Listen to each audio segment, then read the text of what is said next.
Graça e paz, meus amados irmãos. Eu quero agradecer a Deus pela sua vida, pela vida de sua família. Quero dizer que você é muito bem-vindo ao meu canal Verbo Inspirador aqui no YouTube.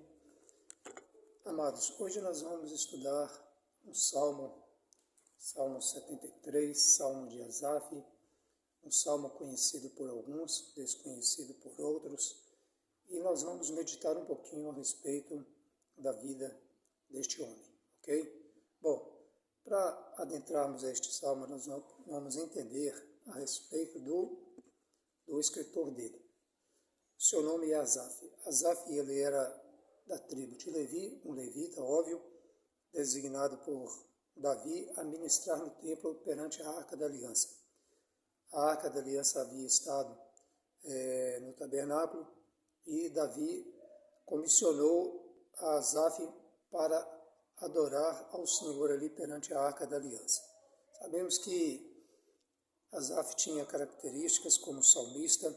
Ele escreveu salmos entre 73 ao Salmo 78, são salmos de Asaf. Ele tinha uma função de ser músico, ele era um musicista, um ótimo músico, instrumentista. Ele trabalhava muito bem com instrumentos de cordas e vários tipos de instrumentos, e ele fazia tudo isso para a glória do próprio Deus, né? Não há relato que ele exerceu como sacerdote diante do tabernáculo, mas com certeza esse homem foi de suma importância na adoração a Deus. Textos bíblicos, nós pegamos 1 Crônicas 15, 16 a 19, são textos de referência. 1 Crônicas 16, 37 e 43 e 1 Crônicas 6, 39, trazendo aqui já lá quando Salomão construiu o templo, quando Deus escolheu a Salomão para construir o templo de Jerusalém. Bom, até então, comissionado por Davi para ministrar no tabernáculo, Asaf, ele se colocou em prontidão. Bom, sabemos que ele foi usado desde quando a arca havia sido roubada pelos filisteus. Os filisteus invadiram, entraram em combate contra o povo de Israel. A arca foi tomada lá na época do sacerdote Eli. Sabemos que Eli era um sacerdote na época, e seus filhos. Porém, nós sabemos que os filhos de Eli não eram homens bons, eram homens de Belial, eram homens que não honraram o ministério, eram homens que verdadeiramente não serviam a Deus em santidade. E a Bíblia fala que eles acabaram sendo mortos. A Arca da Aliança foi roubada, o próprio sacerdote Eli caiu da cadeira, quebrou o seu pescoço, em suma, e a arca foi roubada pelos filisteus. A arca veio trazer grandes consequências negativas na mão dos filisteus. Eles começaram a adoecer e sabemos que isso era nada mais, nada menos que um castigo do próprio Deus. Eles viram que aquilo não era bom, manter a Arca da Aliança com eles, e a arca esteve por muito tempo afastada de Jerusalém. Bom, Davi tentou trazer a arca em um carro de boi, depois que os filisteus a abandonaram, ou seja, ao relento. E aí Davi tentou trazê-la para Jerusalém. E sabemos que eles tentaram trazer um carro de boi, né? Quem conduzia essa arca era Uzá e alguns outros homens. Mas sabemos que esta não era a forma adequada para se trazer a arca, porque a arca deveria ser conduzida por sacerdotes e cantores que iriam à frente adorando a Deus. Ok, nesta travessia, ou neste translado da arca no carro de boi, os bois tropeçaram e Uzá tentou levar a mão sobre a arca para que ela não caísse. E acabou que a arca, nesse episódio, Uzá levou a mão sobre a arca e acabou sendo morto. E Davi percebeu que ele não estava lidando ali com uma situação comum, que deveria ser feito algo.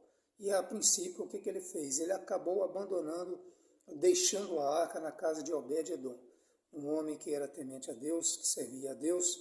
Este homem foi grandemente abençoado. Davi pensou que deixando a arca, ele estava deixando algo que representava perigo e risco para a sua vida.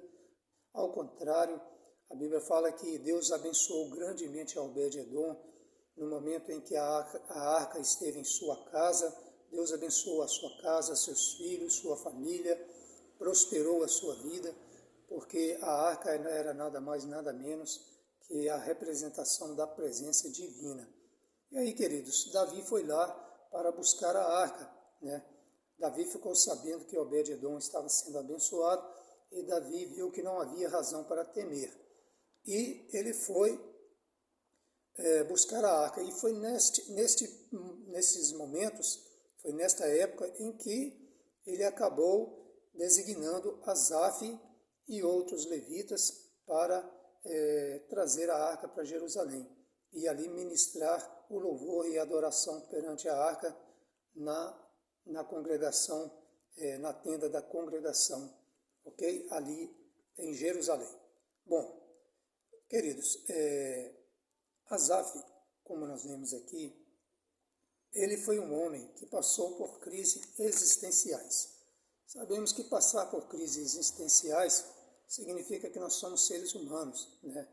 Não existe pessoas que não têm problema, que não têm sobre si, que não passa sobre a sua vida por circunstâncias adversas, por problemas pessoais, seja ela de cunho espiritual, emocional, físico. Ou seja, tudo isso pode trazer uma crise existencial, né? Pode trazer levar a uma depressão, a uma ansiedade, a uma perca de identidade, né? E sabemos muito bem que no mundo em que vivemos, isso não está longe de acontecer, porque sabemos que vivemos num mundo opressor, vivemos debaixo de propagandas mentirosas ou propagandas enganadoras que levam as pessoas a querer ou a desejarem ser aquilo que ela não tem capacidade para ser, ou que até mesmo as pessoas que pagam por estas propagandas, ou que são aquelas que ganham sobre essas propagandas, nem mesmo essas pessoas têm capacidade de ser o que elas pregam. Então, muitas das vezes a pessoa não está satisfeita com o seu corpo, não está satisfeita com a sua vida, não está satisfeita com o seu trabalho, ou seja, ela cai, em suma, ela cai numa crise existencial.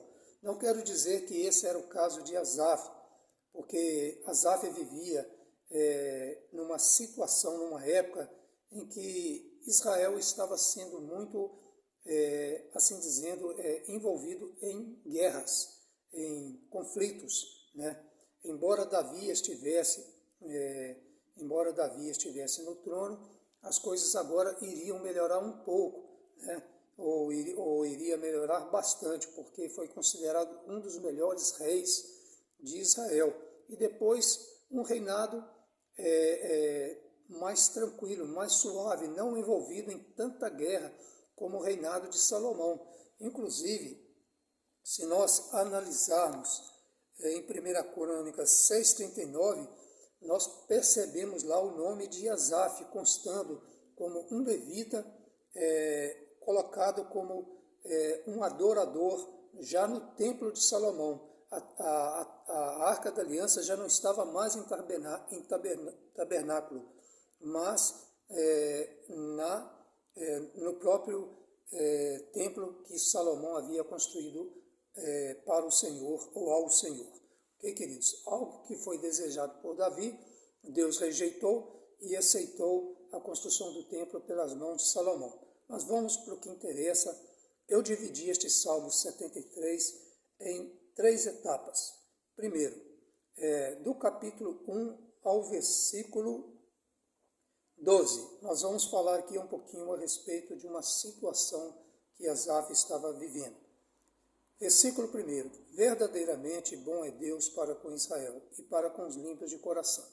Bom, queridos, esta é uma palavra irrefutável, No versículo 28, já terminando este salmo, Asaf chegou a essa conclusão, depois que ele passou por essa crise existencial, ele passou a ter um encontro íntimo com o Senhor, foi resgatado dentro do seu coração, dentro da sua vida, aquela alegria, aquela paz em estar diante de Deus. E aí ele fala no versículo 1, verdadeiramente bom é Deus para com Israel e para com os limpos de coração. Bom, queridos, versículo 2, quanto a mim os meus pés quase se desviaram, pouco faltou para que escorregassem os meus passos. Aqui Asaf fala de um momento da sua vida em que ele quase que abandonou o seu ministério. Não sabemos em que momento que ele tomou essa decisão, de que forma foi, mas aqui ele diz que os seus pés quase se desviaram, ou seja, pouco faltou para que ele largasse a presença do Senhor. Isso não está difícil de acontecer, queridos. Seja lá com você que é líder, com você que é um membro, com você que é um musicista na casa de Deus, seja quem quer que você seja, um profissional da área da saúde, ou seja, um profissional na área da indústria, seja lá quem é você, né? Isso não é impossível de acontecer, porque isso acontece com o ser humano. Passar por problemas de queda é coisas do homem, porque o cair é do homem, mas o levantar é de Deus. Ok, amados? Então, ele diz, quanto a mim, os meus pés quase se desviaram. Pouco faltou para que escorregassem os meus passos, ou seja, quase que eu deixei a presença do próprio Deus. Ok, queridos? Pois eu tinha inveja dos soberbos ao ver a prosperidade dos ímpios. Bom, amados, quando a pessoa começa a dar muita atenção para as circunstâncias desta vida, para as propagandas enganosas desta vida, ou até mesmo ela quer ser aquilo que ela não foi apropriada para ser ou qualificada para ser, né? Às vezes eu quero ser uma coisa que Deus não me chamou para ser, né? É muito normal a pessoa querer exercer uma atividade profissional incentivada pelos pais, mas a pessoa nem sempre ela está qualificada para aquilo, ou seja, ela não tem um chamado para aquilo, e ela acaba depois passando por pressões psicológicas, pressões por não conseguir se adequar àquele sistema ou aquele tipo de trabalho pelo qual seus pais a incentivaram, né? E eu creio aqui que todo o trabalho que o homem exerce, ou quase todo ele, eu creio que é um dom de Deus. Quando a pessoa faz com alegria, faz com prazer, com satisfação e bem feita, a gente percebe que ela tem ali um chamado de Deus naquela área, para exercer aquilo, ok, queridos? E sabemos que Asaf, ele tinha esse dom de ser um adorador na presença do Senhor, ok, queridos? Então ele fala que ele tinha inveja dos soberbos ao ver a prosperidade do ímpio, ou seja, seus olhos foram desviados por uma questão até então ótica, não espiritual. Versículo 5. Assim Asaf pensou que eles não se acham em trabalhos como outra gente, nem são afligidos como outros homens. Bom, querido, a gente pensa muitas das vezes, a gente pensa que a nossa vida, só a nossa vida é que tem problema, né? Nós esquecemos que cada ser humano traz consigo o seu problema pessoal, né? Cada um tem a sua fortaleza, tem a sua adversidade. E sabemos que isso faz parte do ser humano, porque no livro de Eclesiastes fala que se o homem viver muitos anos e em todos eles se alegrar, ele deve se lembrar dos dias maus, porque também serão muitos, né? A sorte, tanto a sorte quanto a dificuldade, quanto os problemas, ela pertence a todos, porque estamos todos debaixo de um mesmo céu, ok, queridos? Então, a ótica de Asaf aqui não estava muito correta, o seu coração estava bastante machucado, porque ele pensava que por ele estar servindo a Deus, tudo iria dar certo. Aliás, esta é uma palavra que eu gostaria de fazer uma entre aspas aqui. Às vezes a pessoa vai para a igreja, ela aceita a Jesus Cristo, ela entrega sua vida a Cristo, ela se converte, e daí vem as lutas, vem as dificuldades, e a pessoa já não quer mais servir a Deus. Por quê? Ela pensa que ao entregar sua vida a Cristo, a sua vida vai ser um mar de rosa. E isso não é verdade, isso é uma propaganda enganosa, né? E na verdade, aceitar a Cristo significa aceitar a cruz de Cristo também, porque se com Ele vivemos, com Ele também nós morreremos. Esta é a palavra do Senhor, né? E o próprio Senhor Jesus diz que cada um deve levar consigo, ele deve carregar a sua cruz, embora Ele traz um chamado para que nós possamos suportar a cruz um do outro, ou seja, nós podemos auxiliar um ao outro nessa tarefa de conduzir a sua cruz. Mas a cruz, ela faz parte daquele que aceita Cristo como Senhor e Salvador da sua vida, ou seja, ela vai ter que carregar a sua cruz assim como qualquer outra pessoa, ok? Versículo 5. Não se acham em trabalhos com outra gente, nem são afligidos como outros homens. Versículo 6. Pelo que a soberba os cerca como um colar, vestem-se de violência como de uma dor. Isso aqui é uma realidade, queridos. Nós sabemos que a violência tem se aumentado, nós sabemos que com o aumento da violência, o amor de muitos esfriarão.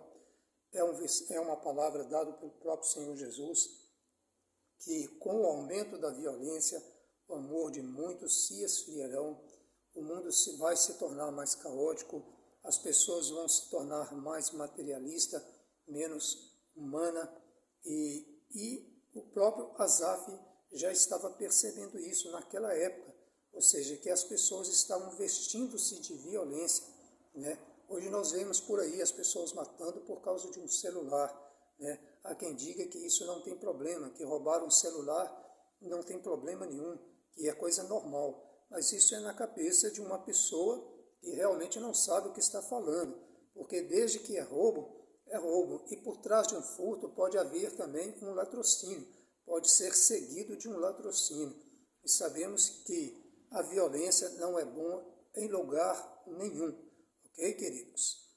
Versículo 7. Os olhos deles estão inchados de gordura, superabundam as imaginações do seu coração, ou seja, eles são predispostos a praticarem o mal, a praticarem a violência, a forjar a guerra. Sabemos que por trás da guerra existe muito derramamento de sangue, pessoas perdem famílias, pessoas são mutiladas, crianças perdem seus pais, suas mães, e sabemos que as imaginações dessas pessoas estão corrompidas por uma mente satânica. Não é a mente de Cristo, mas é uma mente satânica. Versículo 8. São corrompidos, ou seja, eles são comprados, ou seja, são pagos pela própria riqueza, ou seja, Satanás já lhes oferta uma certa riqueza, a riqueza que ele pode conceder, né? A riqueza financeira, o status, o poder, né? O próprio Senhor Jesus foi tentado a duvidar da sua filiação ao Pai, a sua filiação como Filho de Deus.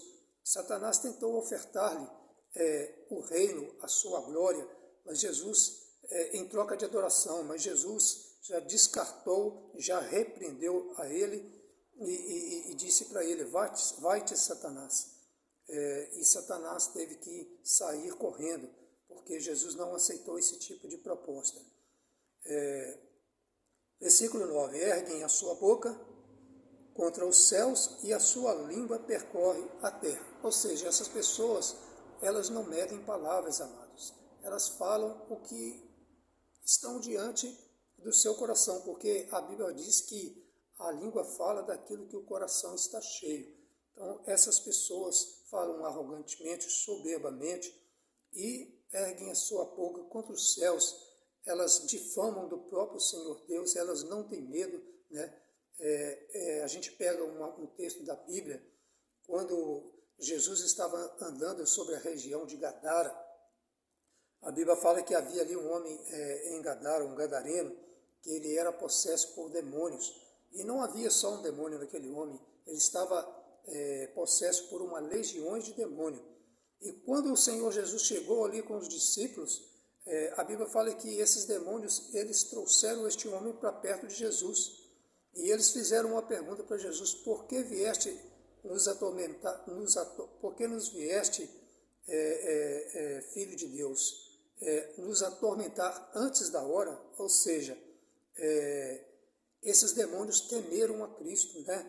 E a Bíblia diz que fala que Satanás, ele treme perante o Deus vivo, porém ele não obedece, né? A Bíblia fala também que os seus demônios temem, mas eles não obedecem a Deus. E essas pessoas, elas falam arrogantemente, ou seja, elas falam de coisas que elas não sabem do que elas estão falando. Elas, às vezes, blasfemam de coisas que elas não sabem do que elas estão blasfemando. E blasfemar contra Deus, meu querido, é algo que a pessoa está infringindo contra a sua própria vida, a morte. Porque ninguém zomba de Deus, porque ninguém trata a Deus de forma arrogantemente. Essa pessoa certamente vai pagar caro, e ela vai pagar com a sua própria vida, muitas das vezes. Se ela não se converter, se ela não se arrepender e se converter, ela vai pagar com a sua própria vida. E fala que essas pessoas aqui não se acha arrependimento no coração delas. Versículo 9, versículo 10. Pelo que o seu povo volta aqui e águas de copo cheio se lhes espreme. Então aqui é uma característica de alguém que é bajulado por interesses. Ok? Versículo 11. Diz: como sabe Deus? Ou há conhecimento no Altíssimo? Ou seja, para elas Deus simplesmente não existe. Ok? Versículo 12. Eis que estes são ímpios, todavia estão sempre em segurança, e se lhes aumentam as riquezas. Aqui, como eu disse, aqui é um problema de ótica da parte de Asaf. O seu coração estava passando por um declínio espiritual e ele acaba tendo essa visão de que essas pessoas estão sempre em segurança, ou seja, aparentemente em segurança, né? Nós sabemos que é uma segurança aparente. E suas riquezas não caracterizam que elas estão seguras, porque a própria Bíblia diz que a sabedoria serve de sombra, como de sombra serve o dinheiro. A diferença é que este não pode dar vida ao seu possuidor. Está escrito lá, foi escrito lá por Salomão. Salomão nos trouxe essa palavra, que a sabedoria serve de sombra, como de sombra serve o dinheiro. A diferença é que este não pode dar vida ao seu possuidor. Não estamos aqui demonizando o dinheiro. Sabemos que o dinheiro é uma bênção nas mãos de uma pessoa que sabe governá-lo e não ser escravo dele, que sabe usá-lo de forma adequada, sabe tirar um pouco dele para ajudar os necessitados. Isso faz parte da bênção de Deus sobre a sua vida, né? A gente vê na Bíblia várias pessoas que eram ricos. Abraão era rico, o próprio Salomão, o próprio Davi. A gente vê exemplos de Jó. A Bíblia fala que Jó era o homem mais rico do Oriente, mas estas coisas não subiram ao coração dele. Ele não deixou ser levado pelas riquezas, porque ele era um homem temente a Deus, era um homem reto, íntegro, que se desviava do mal. Ou seja, a gente pode pegar ali o livro de Jó e a gente vai ver ali as características deste homem. E esse homem era uma bênção, queridos. A riqueza na sua vida era uma bênção. Ele ajudava pessoas, estrangeiros que chegavam na sua casa. Ou seja, era um homem que ele tinha o princípio da mordomia. Ele sabia, ele não era um escravo da riqueza. Ok, queridos? Era isso. Versículo 13. Aí, agora Asaf passa por uma outra situação da sua vida. Ele começa a duvidar do seu próprio ministério. No versículo 13. Na verdade que em vão tenho purificado o meu coração e lavado as minhas mãos na inocência. Bom, queridos, aqui sabemos que é uma questão em que a pessoa perdeu o princípio da fé. Ele deixou o princípio da fé, porque ele começou a duvidar. E ele começa a dizer que na verdade, que em vão, ou seja, eu tenho feito isso sem valor algum, ou seja, em vão tenho purificado o meu coração e lavado as minhas mãos na inocência. Meus queridos, quando a pessoa se distancia de Deus, é óbvio que as coisas vão se tornar mais pesado para elas, né? Todas as pessoas que abandonaram a presença do Senhor, que largaram a presença de Deus, a vida passou a ficar mais difícil. Por quê? Porque, na verdade, a nossa luta não é contra a carne, não é contra sangue, mas é contra seres espirituais da maldade. E quando nós saímos da presença de Deus, quando nós viramos as costas para Deus, embora Ele não vire a sua face para nós sabemos que nós caímos diante de uma situação, a situação de confronto com com o próprio mal. E aqui, Asaf, ele pensa que ele tinha lavado o seu coração, ou em vão ele havia purificado o seu coração e lavado as suas mãos na inocência. Versículo 14. Pois todo dia tenho sido afligido e castigado pela manhã. Meu amado, eu quero dizer para você que não a sua vida, ou o que acontece na sua vida, não significa o potencial de Deus. Isso não é que compara ao potencial de Deus. Deus não vai ser maior ou menor, Deus não vai diminuir por causa dos seus problemas. Os seus problemas, meu querido, pode ser uma oportunidade que Deus está usando como escada para o próprio crescimento da sua vida. O que você está enfrentando no presente momento pode ser uma situação que Deus está permitindo para que você cresça, para que você desenvolva a sua vida. Eu pergunto para você, como que há crescimento se não tiver problemas? Às vezes a pessoa diz que precisa de fé, e aí Deus permite que as adversidades venham sobre essa pessoa. E quando a adversidade vem, ela encara a adversidade como um problema, como algo indesejável na sua vida.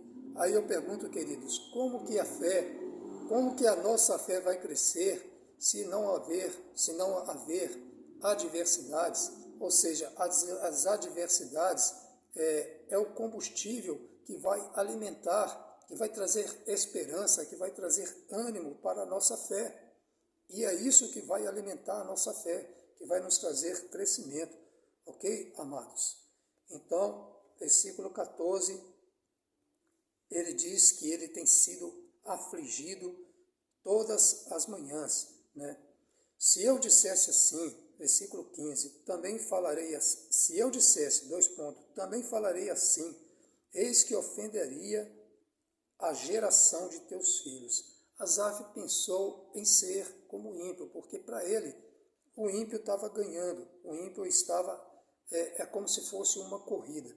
A pessoa está lá na frente, já próximo à chegada. Então Asaf pensou que ele estava muito atrás e que ele estava perdendo esta corrida, né? Mas Deus tinha surpresas ainda para mostrar a ele, ok? Versículo 16. Quando pensava em compreender isto, fiquei sobremodo perturbado. Meu querido, com a mente, a mentalidade humana, você não vai compreender o mundo espiritual. A mente carnal, ela compreende as coisas da carne. A mente humana, ela compreende as coisas humanas. É por isso que nós vivemos num mundo tão cheio de problemas como guerras, como fome, como acepção de pessoas, como orgulho, como tantas coisas destrutivas por aí. Porque as pessoas que muitas das vezes estão no governo, que estão à frente, né, ou até mesmo aquela pessoa que está à frente, ela está com a mente, ela está utilizando a mente humana para exercer influência e poder, ok? E com a mente humana a pessoa jamais vai agir como Deus quer que ela haja. E aqui Asaf diz que quando ele pensava em compreender estas coisas, ele ficou sobremodo perturbado, ou seja, ele caiu em desespero, ou seja, ele ficou ainda mais perturbado, ou seja, sua mente entrou em parafuso. É isso que Asaf estava dizendo. Ok, amados? Bom, amados, e como Deus não permite que os seus servos fiquem assim por toda a sua vida, andar pelo vale da sombra da morte é algo que acontece. Está lá no Salmo 23. Agora, viver no vale da sombra da morte, não, porque isso não é de Deus. E Deus não vai permitir que os seus servos continuem andando no vale da sombra da morte. Ele pode até permitir que você passe pelo vale da sombra da morte, que você ande pelo vale da sombra da morte. Nós sabemos que o vale da sombra da morte está lá em Israel. Era um lugar estreito, ribanceira para um lado, ribanceira para o outro, e os pastores passavam ali naquele caminho com suas ovelhas.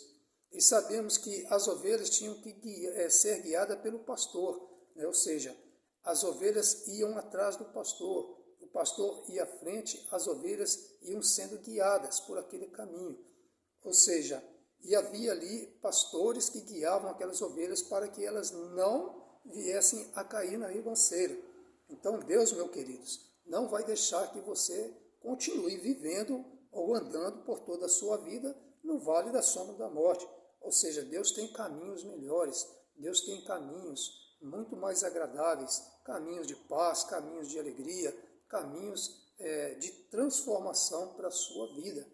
É necessário que você creia em Cristo como seu Senhor, como seu Salvador, que você entregue a tua vida a Ele, que o Espírito Santo de Deus passe a morar na tua vida, faça uma transformação ou uma santificação.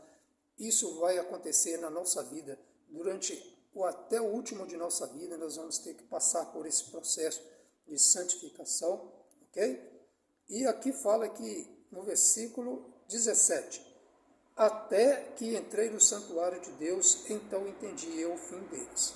Assim como Deus fez com Jó, assim como quando Jó, lá no capítulo 42, antes de adentrar ao capítulo 42, quando Jó já estava muito machucado, quando Jó já havia perdido tudo, sua família, seus filhos, tudo que ele possuía, depois que ele já estava praticamente com uma doença na sua pele, uma terrível doença, depois que ele foi acusado de pecado pelos seus amigos, Jó agora ele passa a ser convidado por Deus para dar um passeio.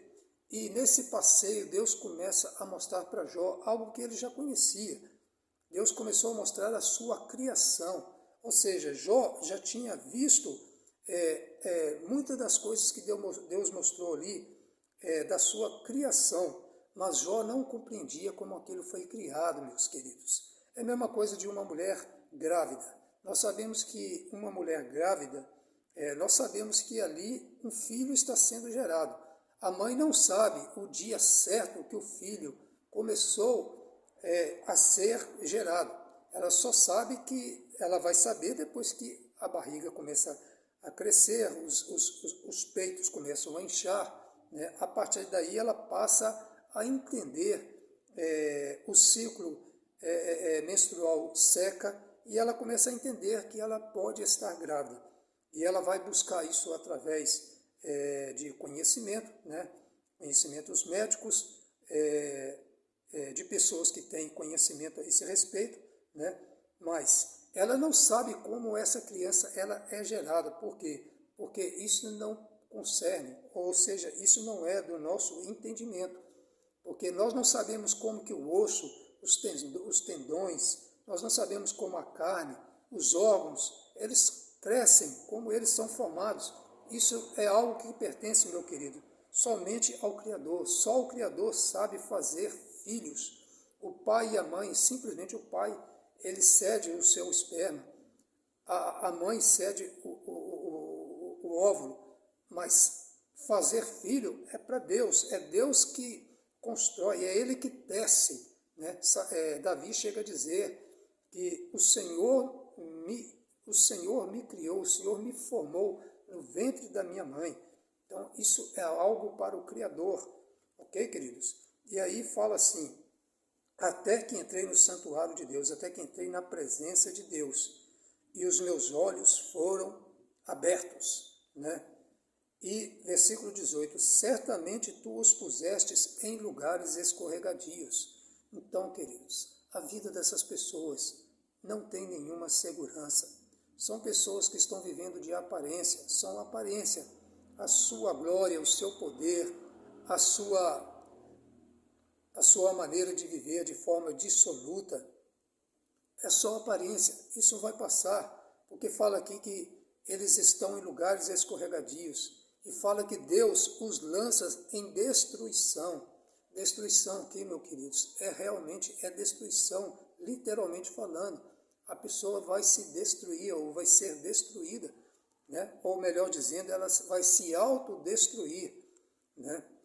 Versículo 19, como cai na desolação, ou seja, numa situação de opressão, quando ela sentir que ela não tem mais, que aquelas coisas que ela lutou tanto para conquistar, aquilo que dava a ela uma certa segurança e até trazia para ela um coração orgulhoso, pretensioso e soberbo, quando ela perceber que aquilo não satisfaz mais a sua alma e ela cai num estado de desolação, ou seja, numa situação de abandono, ou que as pessoas não mais olham para elas e veem nelas um ídolo, essas pessoas caem em desolação, elas caem em opressão e aí ficam totalmente consumidas de terrores. É por aí que a gente percebe porque que muitas pessoas acabam perdendo suas vidas depois de uma vida como esta, né? Ou seja, é levado muitas das vezes até a questão do suicídio. Versículo 20. Como faz com o sonho o que acorda, assim, ó Senhor, quando acordares, desprezarás a aparência deles. Meus queridos, eu quero dizer para vocês que até esses tipos de pessoas, Deus faz de tudo para trazê-las à sua presença. Deus não tem prazer na morte do ímpio. Deus oferece para a pessoa a bênção e a maldição, ou seja, Deus coloca, nem oferta, Deus coloca diante da pessoa a bênção e a maldição. E Deus termina dizendo assim, escolha a bênção para que viva, ou seja, Deus não tem prazer na morte do ímpio. Antes que ele se arrependa, que ele se converta e busque novamente a presença do Senhor, ou que venha para a presença do Senhor. Foi por isso que Deus enviou os seus profetas. Foi por isso que Deus usou os profetas para trazer palavras de advertência, para trazer uma nação inteira ao arrependimento. A gente pergunta, algumas pessoas fazem essa pergunta, por que Deus destruiu Sodoma e Gomorra e não destruiu Nínive, sendo que ambas eram cidades potencialmente ímpias? Mas sabemos, querido, que essas cidades tiveram um tempo de arrependimento. Sabemos quando o profeta Jonas foi até Nínive, sabemos que ele pregou ali e fala que o rei de Nínive se converteu a Deus, arrependeu-se dos seus pecados, entrou em estado de jejum. A Bíblia diz que até os animais jejuaram e essa nação, Nínive, deu ouvido à palavra do Senhor por meio do profeta Jonas. Agora, já a cidade de Sodoma e Gomorra, não. Eram cidades onde que o derramamento de sangue, a imoralidade sexual e tantas outras coisas perversas e pervertidas estavam dominando aquela cidade. E Deus não encontrou ali uma pessoa sequer capaz de se arrepender dos seus pecados. No entanto, se nós pegarmos lá, Abraão chegou a interceder pelo seu sobrinho Ló, que estava naquela cidade. E a Bíblia fala que quando os anjos de Deus foram àquela cidade retirar Ló de lá, Ló recebeu essas pessoas sem saber que estavam recebendo anjos. Ló recebeu essas três pessoas na sua casa. E a Bíblia fala que os moradores de Sodoma foram até a casa de Ló, pedindo a Ló que tirasse esses homens para fora, porque eles queriam fazer sexo, ou eles queriam estrupar estes homens. E aí Ló implorou, dizendo, não faça isso, meus queridos, porque isso não é apropriado. Eu tenho aqui 2 filhas que não conheceram varão, ou seja, Ló preferiu ofertar suas filhas a esse tipo de conduta imoral do que ver aqueles homens passando por essa questão humilhante e pecaminosa. E quando então foi que eles saíram para fora, os anjos saíram, e a Bíblia fala que os anjos cegaram os olhos daquelas pessoas, ou seja, eles enviaram um clarão ali, e aquelas pessoas ficaram cegas. E essa foi a palavra dos anjos: Ló, tira a tua família daqui, saia daqui apressadamente, porque vai descer fogo e enxofre sobre Sodoma, e Sodoma vai ser destruída. Então, queridos, essa é a diferença entre Sodoma, Gomorra e Nínive. É porque não houve arrependimento no coração daquelas pessoas. Ok, queridos? Então, versículo 20, voltando para o texto, como faz como um sonho o que acorda, assim, ó Senhor, quando acordares, desprezarás a aparência deles. Assim o meu coração se azedou e sinto picada nos meus rins. Eu não sei se você já teve uma cólica renal.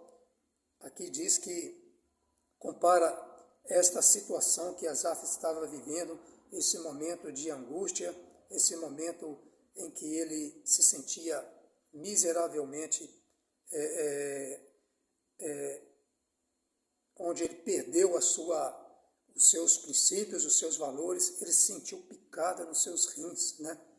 Ou seja, ele comparou aqui a uma dor como um ataque de cólica renal. Versículo 22, assim me embruteci, ou seja, assim ele perdeu o seu conhecimento. Quando o homem perde o seu conhecimento, querido, quando o homem perde a sua capacidade de raciocínio dentro da palavra de Deus, ou pelo próprio Espírito de Deus, ele está apto a fazer qualquer outra coisa.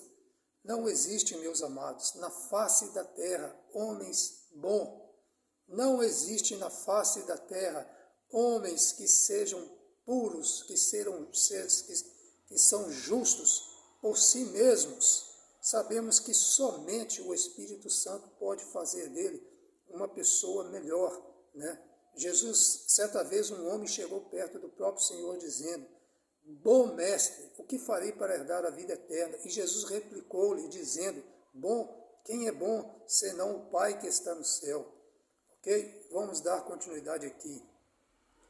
Assim me embruteci e nada sabia, era como animal perante ti.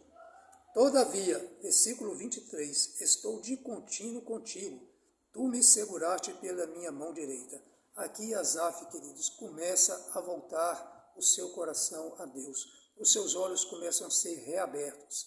Asaf começa a ver o privilégio que ele tinha de exercer o seu ministério na adoração ao Senhor e estar diante do Senhor, porque ele fala, tu me seguraste pela mão direita, ou seja, tu és a minha força, a mão direita, né? Para quem é destro, a sua força está no braço direito.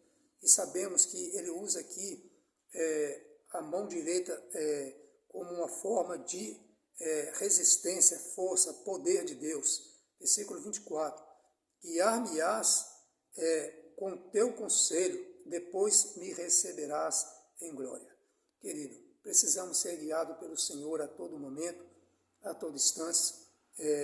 Somente Ele pode nos colocar no caminho estreito, mas num caminho que vai levar à vida, tirar-nos do caminho largo, que vai nos levar à destruição, e nós precisamos a todo tempo, assim como a ovelha é guiada pelo verdadeiro pastor, assim nós precisamos ser guiados pelo sumo pastor, que é o próprio Senhor Jesus Cristo.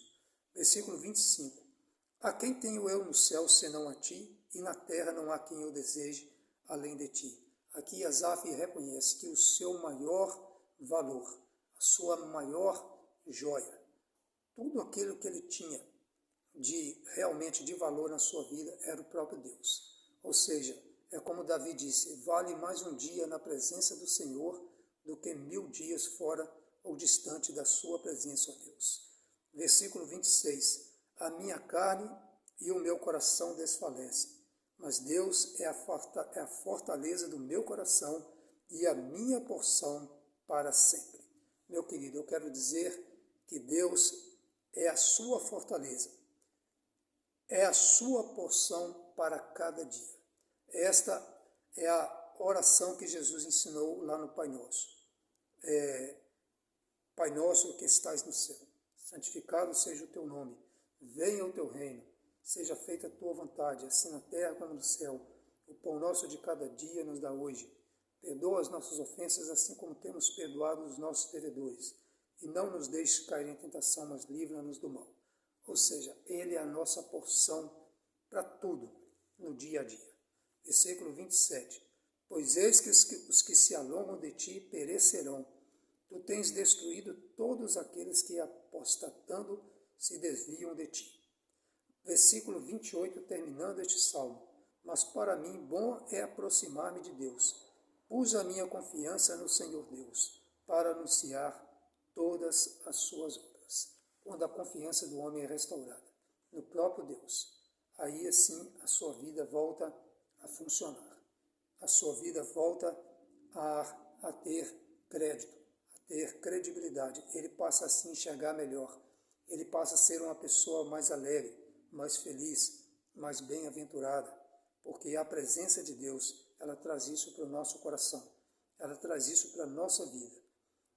Mas para mim bom é aproximar-me de Deus, é estar próximo do Senhor, é deixar realmente, é sentir a presença de Deus habitando dentro do meu coração. Pus a minha confiança no Senhor para anunciar todas as suas obras. Bom, queridos, que Deus abençoe este salmo. Eu tirei algum tempo aqui contigo para trazer esta palavra ao seu coração. Esta palavra serviu para a minha vida também. Que Deus possa abençoar, possa confirmar esta palavra na tua vida e que você tenha aí um fim de tarde abençoado, ok? Vamos orar agradecendo a Deus e terminando aqui esta meditação. Pai, muito obrigado por esta palavra. Agradeço ao Senhor por me trazer esta meditação. Que o Senhor abençoe cada pessoa que ouviu esta mensagem e que esta palavra possa, Deus, ser confirmada no coração de cada pessoa que ouviu esta palavra. Muito obrigado, Senhor. Assim nós te agradecemos e te glorificamos em nome de Jesus. Que Deus abençoe a sua vida, a vida de sua família. Uma ótima tarde e que Deus os abençoe.